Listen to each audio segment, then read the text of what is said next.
Bismillahirrahmanirrahim. Alhamdulillahirabbil alamin. Nahmaduhu wa nasta'inuhu wa nastaghfiruh. Wa na'udzu billahi min syururi anfusina wa min sayyiati a'malina. May yahdihillahu fala mudilla lahu wa may yudlil fala hadiya lahu. Asyhadu an la ilaha illallah wahdahu la syarika lahu wa asyhadu anna Muhammadan 'abduhu wa rasuluh. La nabiyya ba'da. Allahumma shalli wa sallim wa barik ala nabiyyina wa rasulina wa habibina wa syafiina wa maulana Muhammadin sallallahu alaihi wa alihi wasallam wa ala alihi wa azwajihi wa dzurriyyatihi wa man tabi'ahum ila yaumil qiyamah. Qala Allah ta'ala fi kitabihil karim, a'udzu billahi minasy syaithanir rajim. Ya ayyuhalladzina amanu ittaqullaha haqqa tuqatih wa la tamutunna illa wa antum muslimun. Ya ayyuhan nasu taqu rabbakumul ladzi khalaqakum min nafsin wahidatin wa khalaqa minha zawjaha wa batha minhuma rijalan katsiran wa nisaa'a wattaqullaha alladzi tasaaluna bihi wal arham innallaha kana 'alaikum raqiba. Ya ayyuhalladzina amanu taqullaha wa qulu qawlan sadida yuslih lakum a'malakum wa yaghfir lakum dhunubakum wa may yuti'illaha wa rasulahu faqad faza fawzan 'azima. Fa'lam inna khairal hadisi kitabullah wa khairal hadi hadi Muhammadin sallallahu alaihi wa alihi wasallam wa syarrul umuri muhdatsatuha wa kullu muhdatsatin bid'atun wa kullu bid'atin dhalalatun wa kullu dhalalatin finnar. Hadirin dan hadirat Bapak-bapak, Ibu-ibu rahimani wa rahimakumullah. Alhamdulillah wa syukurillah. Puji dan syukur kita panjatkan kepada Allah Rabbul Izzah, Allah Subhanahu wa taala yang telah memberikan kepada kita nikmat, rahmat, taufik, hidayah kepada kita semua hingga pada sore hari ini kita bisa memenuhi panggilan Allah. Semoga semua amal ibadah senantiasa diterima oleh Allah Subhanahu wa taala. Salawat dan juga salam tercurahkan kepada Nabi kita Muhammad sallallahu alaihi wa alihi wasallam dan juga kepada para sahabatnya, para keluarganya serta pengikut setianya hingga yaumil qiyamah. Hadirin wal hadirat rahimani wa rahimakumullah. Sampai hadis nomor 13 dalam bab amar ma'ruf nahi munkar atau secara keseluruhan nomor 196. Hadis yang ke-196 ini bersumber dari sahabat Abdullah bin Mas'ud. Abdullah bin Mas'ud radhiyallahu anhu. Beliau berkata bahwa Rasulullah SAW bersabda, "Inna awwala ma dakhala an-nasu ala bani Israil anahu kana ar-rasul yarqa ar-rasul fayaqul." Sesungguhnya awal mula kekurangan agamanya di kalangan Bani Israel. Sesungguhnya awal mula kekurangan agama, kadar agama di kalangan Bani Israel adalah annahu kana rasul yang rasulullah fayaqul. Sesungguhnya pernah terjadi seorang ulama Bani Israel mendatangi suatu umatnya atau suatu temannya atau suatu muridnya.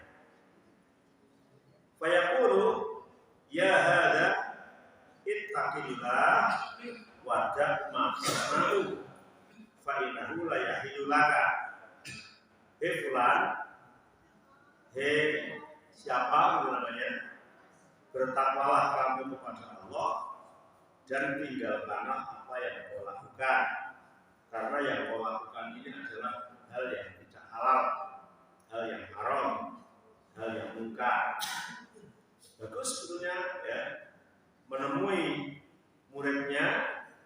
dan menemui dalam keadaan melakukan maksiat, kemudian ditegur.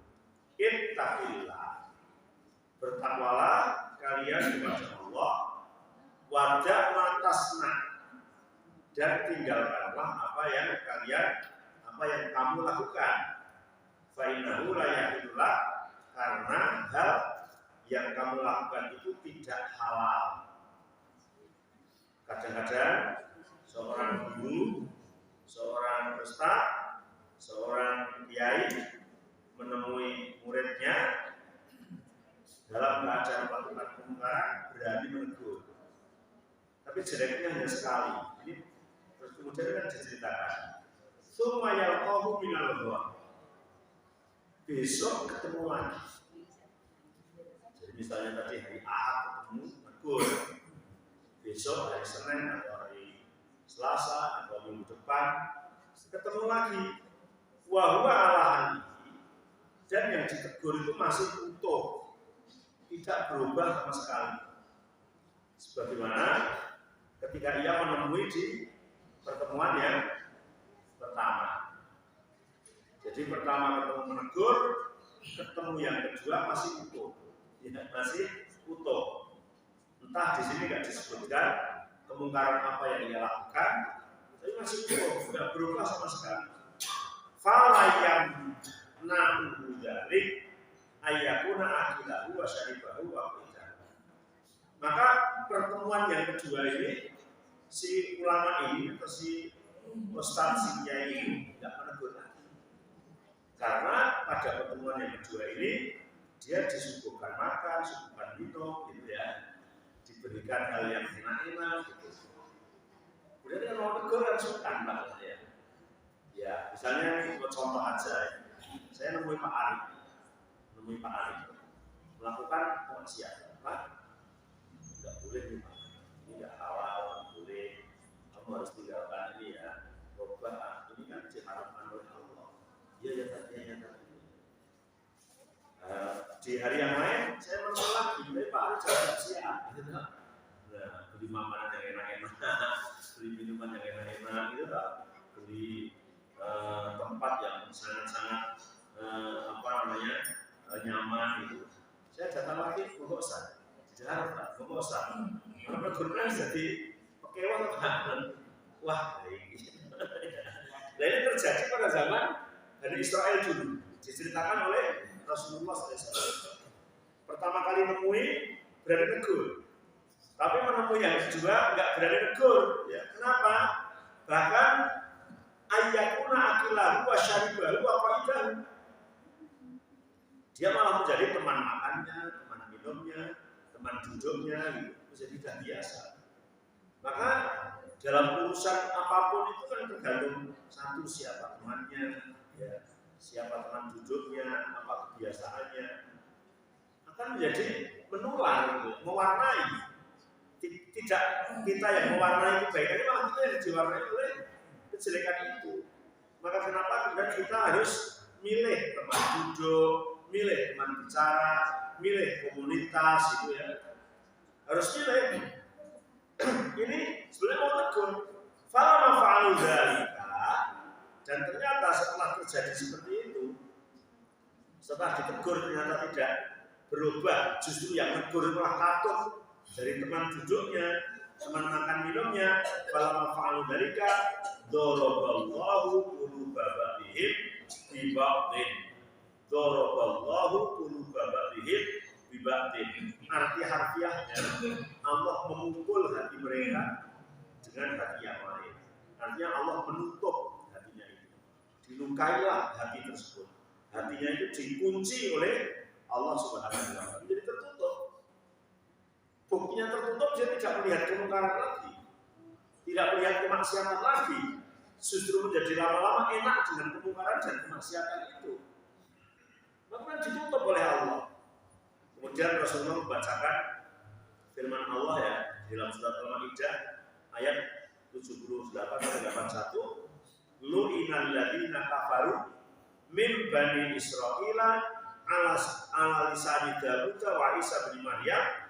Dzalika bima asaw wa kanu ya'tadun kanu la yatanahawna an munkarin fa'aluh Labih sama kan yaf'alun. Lu'ina alladzina kafaru, dilaknatilah orang-orang yang kufur min Bani Israil, dari kalangan Bani Israil, ala lisan Daud, melalui ucapan atau lesannya Nabi Daud, wa Isa bin Maryam, dan melalui lesannya Isa ibnu Maryam. Kenapa mereka dilaknat? Kenapa orang-orang Bani Israel yang kafir dilaknat oleh Allah melalui lisan Daud dan Nabi Isa? Bima asal wa kanu ya'tadun, dengan sebab mereka itu maksiat, wa kanu ya'tadun, dan mereka melampaui batas. Mereka maksiat, melampaui batas. Kemudian kanu la yatanahawna 'anil munkar fa'alu, mereka tidak melakukan amar ma'ruf nahi munkar yang mereka lakukan. Sudah berlaku maksiat, berlaku yang melampaui batas, kemudian di kalangan mereka sudah tidak ada amar ma'ruf nahi munkar lagi, karena sudah menyatu, ya. Sudah menyatu jadi satu, karena sudah merasakan enaknya, gitu ya. Kemudian Nabi bersumpah, kalla wallahi la ta'murunna bil ma'ruf wa la tanhawunna 'anil munkar wa la ta'khudunna 'ala yadil zalim wa la ta'runnahu 'alal haqqi afra. Demi Allah, kala jangan begitu, kata Rasulullah. Kala jangan begitu. Wallahi, demi Allah. La ta'murunna bil ma'ruf, apakah kalian akan melakukan amar ma'ruf, wa la tanhawunna 'anil munkar, dan apakah kalian akan melakukan nahi munkar, wa la ta'khudunna 'ala yadil zalim, apakah kalian akan dikuasai oleh orang-orang yang zalim. Kalian akan amar ma'ruf nahi munkar, apakah kalian tetap berada di kekuasaan orang zalim. Wa la ta'runnahu 'alal haqq, dan kalian harus meluruskan perkara yang hak, meluruskan ini yang benar. Wala taqsurunnahu 'alal haqqi qasran, atau kalian justru akan mengecilkan kebenaran. Aula yaqlibanna Allahu bi qulubi ba'dikum ala ba'd, atau kalian juga akan memilih supaya hati-hati kalian terkunci oleh Allah Subhanahu wa taala. Summa la yal'anakum kama la'antum, kemudian kalian akan dilaknat sebagaimana Allah melaknat orang-orang Bani Israil. Ini Rasulullah SAW kemudian menasihati kepada umatnya. Pilihan, ada beberapa pilihan. Kamu akan amar ma'ruf, akan nahi munkar, gitu ya, atau kamu akan tetap dikuasai oleh orang-orang zalim, atau kalian akan meluruskan perkara hak, atau kalian akan meninggalkan perkara hak itu, ya. Apa kalian ingin hati-hati kalian untuk dikunci oleh Allah Subhanahu wa taala, kemudian kalian akan dilaknat oleh Allah Subhanahu wa taala sebagaimana Allah melaknat orang-orang Bani Israil. Ini pentingnya amar ma'ruf nahi munkar. Pentingnya memerintahkan perkara yang baik dan melarang perkara yang munkar. Tapi memerintahkan perkara yang hak itu jauh lebih ringan dibanding dengan melarang perkara yang munkar. Karena ketika kita hanya mengajak, ayo sholat, ayo sedekah, ayo baca Quran, ayo zikir, itu tidak ada resikonya. Ya. Jadi kalau sudah melarang, ayo kita meninggalkan riba, ayo kita meninggalkan syirik, ayo kita meninggalkan bid'ah, ayo kita meninggalkan munkar, itu banyak ditentang. Ya. Makanya kebanyakan orang itu amar ma'ruf wa sukutu 'anil munkar. Ya, jadi memerintahkan perkara yang baik, tapi diam dari perkara munkar. Ya. Padahal yang menjadi pasangan itu amar ma'ruf nahi munkar, memerintahkan perkara yang baik dan meninggalkan perkara yang munkar. Karena kebaikan itu akan tidak ada artinya ketika dicampur dengan kemungkaran. Ya, ketika dicampur dengan kemungkaran. Jadi racun setetes itu bisa jadi akan merusak air minum, bukan hanya satu gelas, satu gerong pun biasanya menjadi racun semua. Hadza lafzu Abi Dawud. Kemudian di dalam lafal Tirmidzi Rasulullah SAW bersabda, lama waqa'at Banu Israil fil ma'asi, ketika mereka itu terjadi, ya, Bani Israel itu dalam melakukan kemaksiatan, nahadhum ulama'uhum falam yantahu, ulama mereka melarang, ulama mereka mengingatkan, tapi mereka tidak berhenti. Falam yantahu fajalasuhum fi majalisi, ketika melarang tidak berhenti, malah dia duduk bersama dengan orang ahli maksiat. Setiap hari duduk di situ, karena kalau nggak di situ nggak punya teman gitu ya.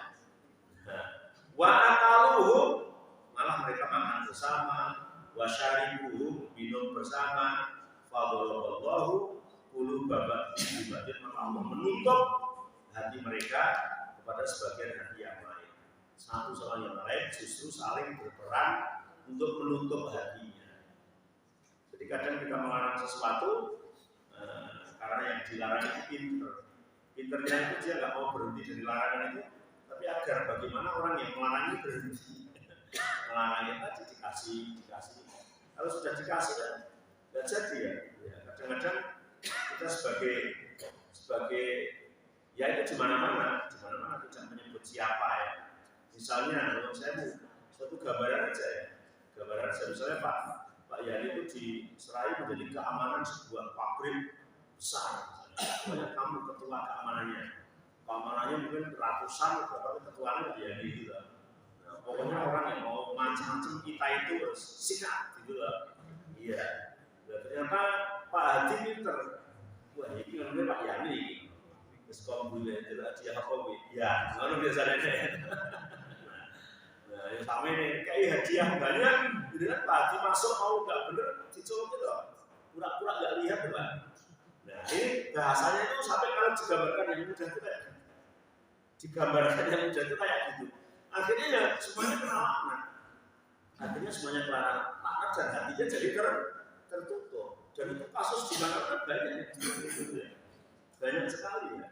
Kadang ada yang cerita ya, sebagian cerita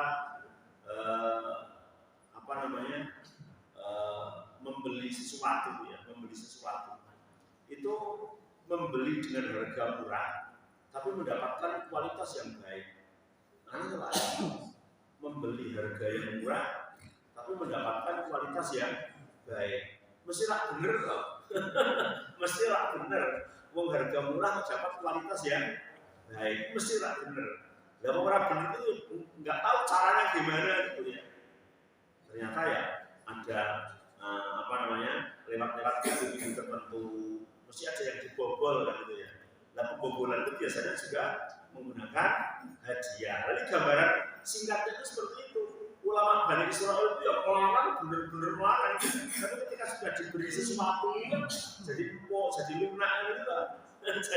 Jadi nggak jadi melarang, nggak enak gitu ya. Akhirnya kemudian mereka dilaknat, ditutup, dikunci hatinya. Lisan Daud wa Isa bin Maryam. Dzalika bima asaw wa kanu ya'tadun, disebabkan karena mereka itu maksiat dan melampaui batas. Fajalasa Rasulullah SAW bahkan perhatian. Maka kemudian setelah itu Rasulullah itu bersandar sini sambil duduk dan mengatakan la wallahi, la, jangan begitu. Kalian jangan begitu. Wallahi, demi Allah, walladzi nafsi biyadi, demi zat yang nyawa Muhammad ada di tangannya. Hatta ta'tiruhum alal haqqi aqran, hingga kalian tetap meluruskan sesuatu yang benar ya. Wal taksurunnahu ailatah bisunnah, kamu bisa melarang, bisa mencegah perkara yang mungkar itu. Ini pentingnya amar ma'ruf dan nahi mungkar. Pentingnya memerintahkan perkara yang baik dan juga melarang perkara yang mungkar. Jangan kemudian misalnya ada sebagian yang sebetulnya nggak diuntungkan dengan kemungkaran itu, tapi hanya tidak enak. Juga ada, alah tanggung jawabnya dewe-dewe. Aku kono itu nggak boleh. Dalam Islam nggak boleh ya. Jadi ya sering saya gambarkan kita itu akan selamat itu tidak sendirian, tapi ingin selamat bersama keluarga, ingin selamat bersama bersama tetangga, bersama komunitas, bersama handetolan, teman sejawat itu gitu ya, tidak sendirian gitu. Jadi ya jangan mono-mono gini-gini. Artinya ya kalau memang kita punya kemampuan ya kita menegur. Urusan setelah ditegur dia nggak berubah, ya jangan kita kemudian setuju gitu ya. Jangan kemudian setuju malah ikut-ikutan, itu tidak boleh ya. Hadis ini mengandung beberapa pelajaran, di antaranya adalah jamul Yahudi baina fi'il munkar wal jahri bihi wa adamin nahyi anhu. Ada tiga perilaku Yahudi yang kemudian menjadi dilaknat Allah. Yang pertama, mereka melakukan kemungkaran. Yang kedua, kemungkaran itu dilakukan secara terang-terangan. Yang ketiga, di kalangan mereka sudah tidak peduli lagi amar ma'ruf nahi munkar. Ini yang menjadikan sebab laknat Allah ada pada mereka. Nah kalau kita sudah mengumpulkan tiga itu kan sudah sama persis menjadi kopian mereka melakukan maksiatnya dilakukan terang-terangan, sudah tidak ada tegur-menegur ya. Biarkan sakarpe dewi-dewi gitu. Nah ini perilaku Yahudi. Kalau di kita ada seperti itu, berarti kita kopian mereka. Kemudian faedah yang kedua, as-sukutu ala fi'il ma'asi innama huwa tahridun ala fi'liha. Yang namanya mendiamkan orang maksiat itu sama dengan menganjurkan maksiat. Menenggai itu berarti menganjurkan. Itu kok wani lakon itu lho, menenggai ya. Berarti entok itu. Menenggai itu dianggap boleh. Jadi mendiamkan kemungkaran itu sama dengan menganjurkan. Ya. Wah, aku ora nganjurke kok aku mau menenggai ya, diam saja itu menganjurkan. Iya. Terus wasababun lintisyariha, dan menjadi sebab tersebarnya kemungkaran itu. Menjadi kemungkaran itu menyebar luas karena didiamkan saja. Kemudian hurmatul julus ma'aman basyara al-munkar. Diharamkan kita duduk-duduk bersama orang yang melakukan kemungkaran. Haram itu. Ikut nimbrung di situ, ikut ngobrol di situ ya, ikut makan bersama di situ, ikut kegiatan di situ, padahal kegiatannya adalah kemungkaran. Karena akan nular ke kita ya, akan nular ke kita. Ya, maka dianjurkan untuk tidak ikut nimbrung di dalam suatu hal yang munkar.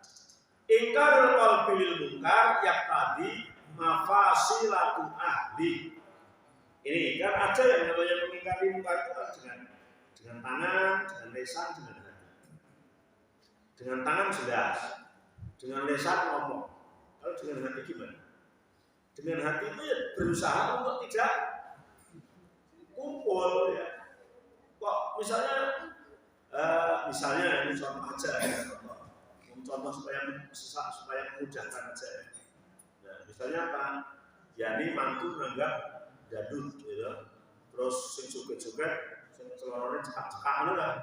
Nah, terus Pak Haji diundang. Ya diundang. Datang enggak Pak Haji?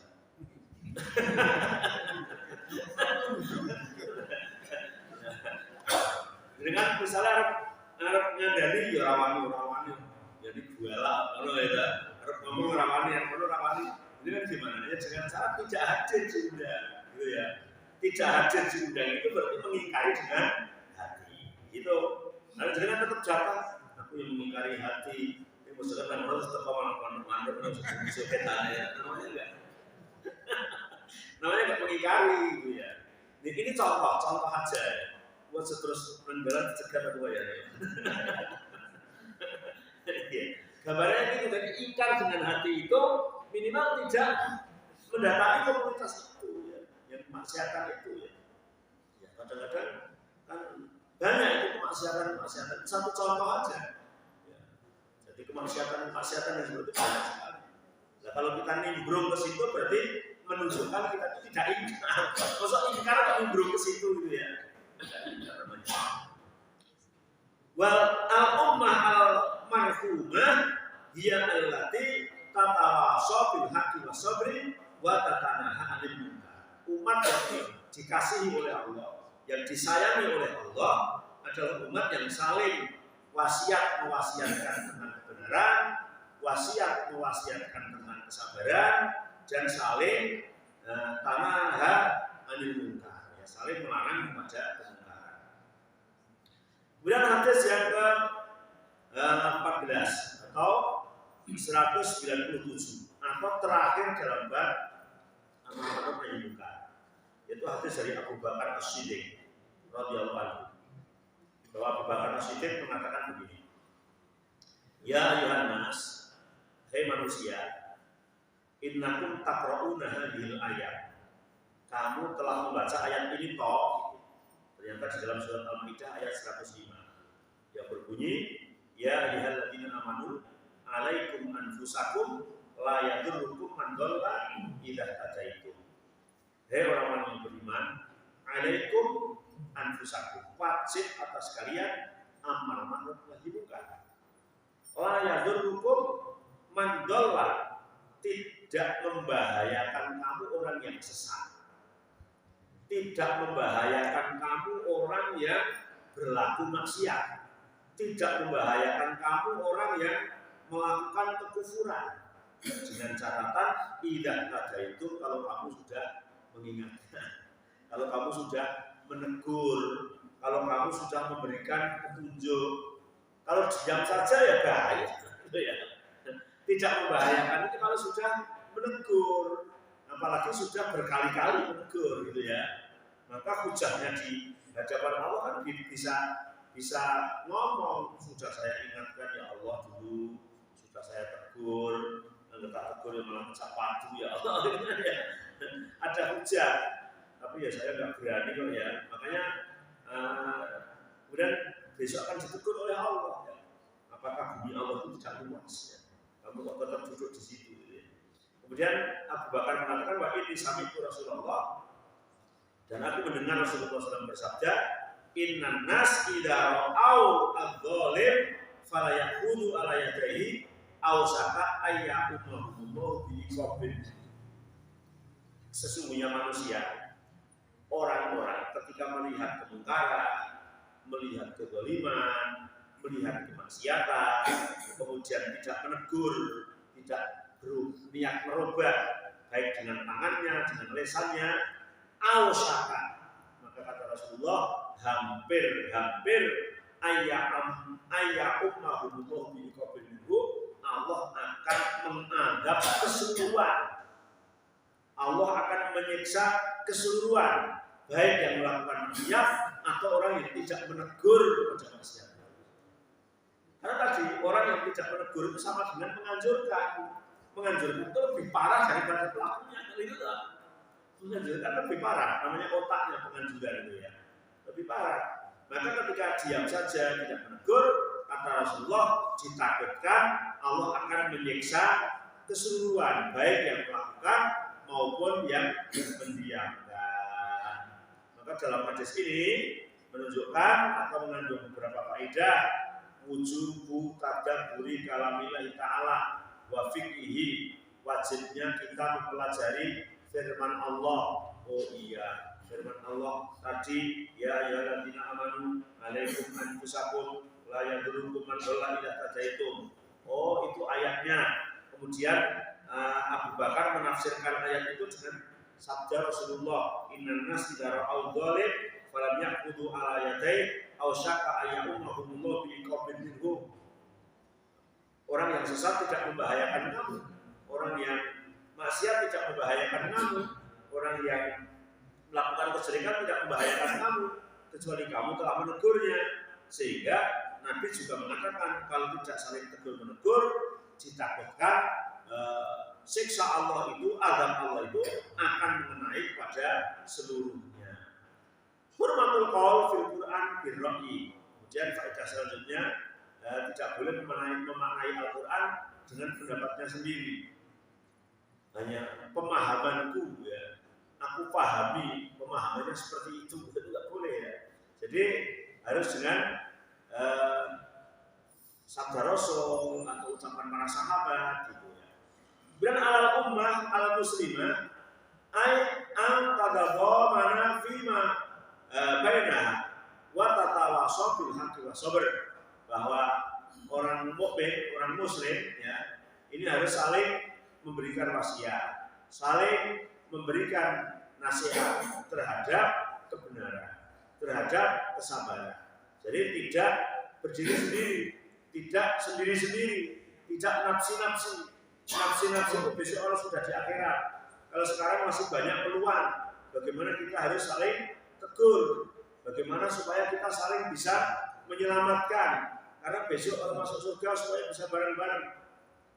Kemudian iqabullah yasmilul zalim lidulmihi wa ghurul zalim liikramihi alaih. Siksa Allah itu umum mengenai orang zalim karena zalimnya dan orang yang tidak zalim tapi karena membiarkan kezaliman. Jadi orang yang zalim karena zalimnya, orang yang tidak zalim karena membiarkan kezaliman itu. Itu juga diiqab, dikasih siksa oleh Allah Subhanahu wa taala. Baik siksaan itu ketika masih di dunia, lebih-lebih siksaan nanti ketika sudah di akhirat kelak. Maka pentingnya amar ma'ruf wa nahi munkar. Sampai di sini ada pertanyaan sebelum masuk ke bab berikutnya? Oke, tunggu Pak.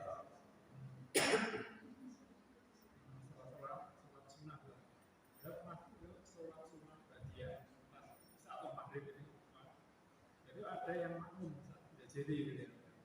Pada saat itu kita bacanya jadi sir atau jahir. Yang satu lagi salam. Kemudian kan kalau rumah kita ada tamu ucapan salam, padahal kosong rumahnya. Ya kita yang benar itu. Insya Allah. Yang pertama bahwa kita makmum masbuk atau kita sholat sunnah. Makmum masbuk itu juga imamnya sudah salam, kemudian kita berdiri meneruskan. Ternyata ada yang makmum, gitu ya. Atau kita sholat sunnah, kemudian dia jahir kita untuk jadi makmum. Yang jadi pertanyaan, kita jahir atau sir? Kalau memang di dalam sholat yang dianjurkan jahir dan posisinya posisi jahir, maka kita jahir agar si makmum itu bisa mengambil manfaat dari kita, maka boleh. Misalnya sholat sunnah itu kan hanya 2 rakaat, berarti masih ada peluang untuk jahir. Tapi ketika makmum masbuk kemudian terus sudah di rakaat yang ketiga, misalnya 2 rakaat saya ikut imam, kita tinggal 1 rakaat, ada yang makmum, maka ya kita tetap sir, karena di rakaat ketiga itu adalah sir, gitu ya. Tapi ketika di rakaat kedua, ya kita jahir, gitu ya. Atau sholat sunnah, maka kita jahir agar si makmum bisa mengambil manfaat dari kita.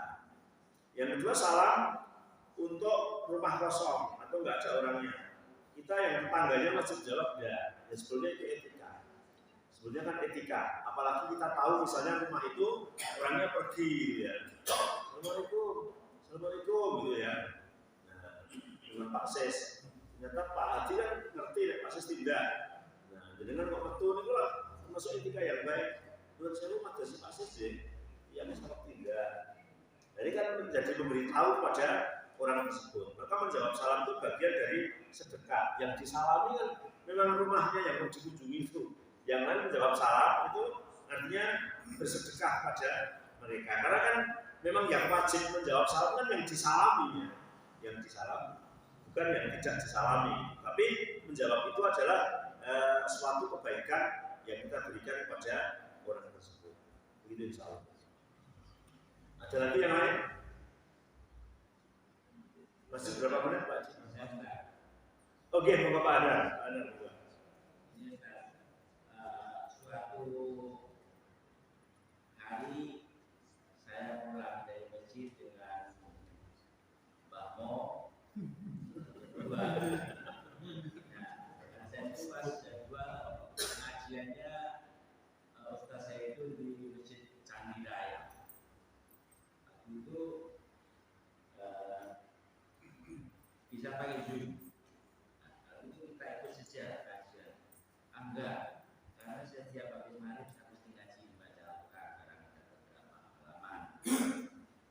Itu akhirnya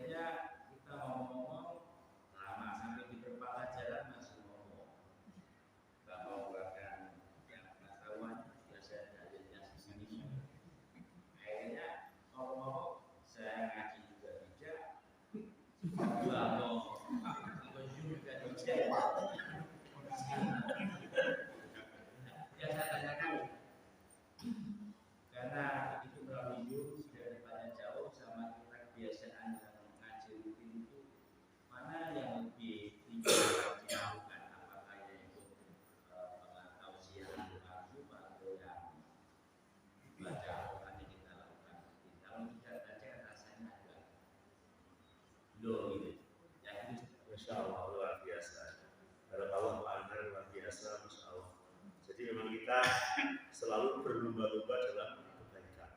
Orang mukmin itu pantang menyia-nyiakan waktunya. Bahkan kata Rasulullah, min husni islamil mar'i tarkuhu ma la ya'ni. Suatu tanda kebaikan, kesempurnaan imannya seorang mukmin, seorang muslim adalah meninggalkan dari hal-hal yang tidak bermanfaat. Sehingga fokus kita itu atau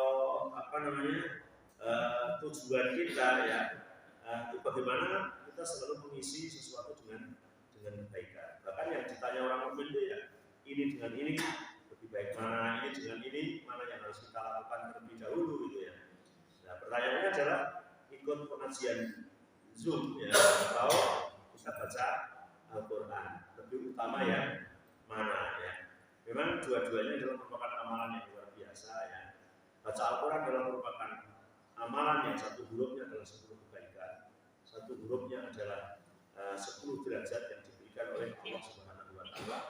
Alif lam mim bukan dihitung satu huruf, tapi alif lam mim dihitung 3 huruf. Alif 1, lam 1, mim 1 yang jumlahnya berarti menjadi 30 kebaikan.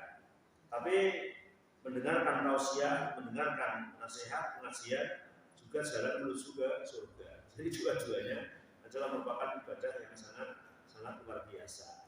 Terus kemudian kalau kesempatannya hanya sekali, hanya pilih salah satu terus pilih yang mana? Pilih yang mana? Kalau bisa kan dua-duanya dapat gitu ya. Tapi kalau hanya satu kali, terus yang mana? Jangan sampai kemudian malah kita ngobrol malah nggak dua-duanya. Malah tidak dua-duanya gitu ya. Jadi ya harus kena salah satunya. Jangan sopor-sopor kena dua-duanya. Tapi kalau waktunya bareng, maka melihat situasi dan kondisi kita. Artinya kalau memang situasi kita itu masih harus banyak mendengarkan ilmu-ilmu yang ilmu itu jarang dapat gitu ya. Misalnya Al-Quran bisa dibaca nanti habis isya, meskipun sebentar. Padahal kalau pengajian juga bisa diulang misalnya. Maka ya lebih utama mendengarkan tausiah itu gitu ya. Karena Al-Quran bisa dibaca nanti setelah itu. Sedangkan tausiah belum tentu nanti bisa didengarkan lagi, nggak direkam dan lain sebagainya. Tapi kalau tausiahnya bisa direkam misalnya, ya untuk di Zoom ada rekamannya nanti kalau bisa didengarkan, ya bisa didengarkan nanti sekarang baca Al-Quran. Begitu Pak Andri. Ada lagi Pak Tomo? Bukan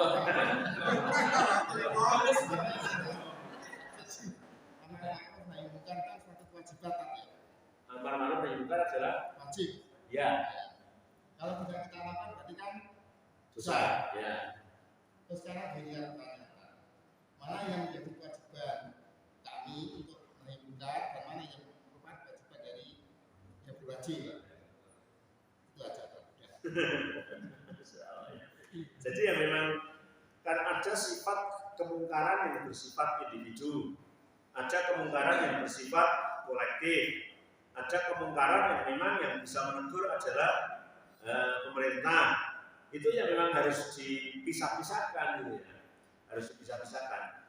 Dan kita harus dari hal yang terkecil, yang paling minimal ya. Misalnya kemungkaran-kemungkaran yang dilakukan oleh keluarga kita. Maka ya secara otomatis yang wajib untuk menegurkan kita. Ketika kita sudah tidak mampu mungkin bisa kita minta tolong. Bisa kepada ustaz, bisa minta tolong kepada teman, bisa minta tolong kepada ya siapa, misalnya istri kita, dan istri kita masih punya bapak misalnya, dan kita sudah tidak kuat menanggulangi kemungkaran itu, kan? Ya bisa minta tolong kepada ayahnya. Itu anaknya sampean ini bisa ada ini aku rewang-rewang mono itu ya boleh gitu ya, ya boleh gitu ya. Nah, kemudian kalau kemudian kemungkaran itu berada yang melakukan adalah orang lain, maka ya kita harus menengok diri apakah itu wilayah kemampuan kita, kekuasaan kita atau tidak. Kalau tidak maka harus diturut jalannya kemana gitu ya. Misalnya istri tetangga yang melakukan kemungkaran dan kita tahu gitu loh. Kan tidak mungkin kita langsung menegur. Kalau kita menegur bisa jadi kan dimarahi oleh suaminya gitu ya. Nah, maka kita kalau berani kita ngomong kepada suaminya itu pun kan harus betul-betul hati-hati, karena kalau nggak hati-hati nanti melarang kemungkaran justru nanti timbul kemungkaran yang baru gitu. timbul kemungkinan yang lain.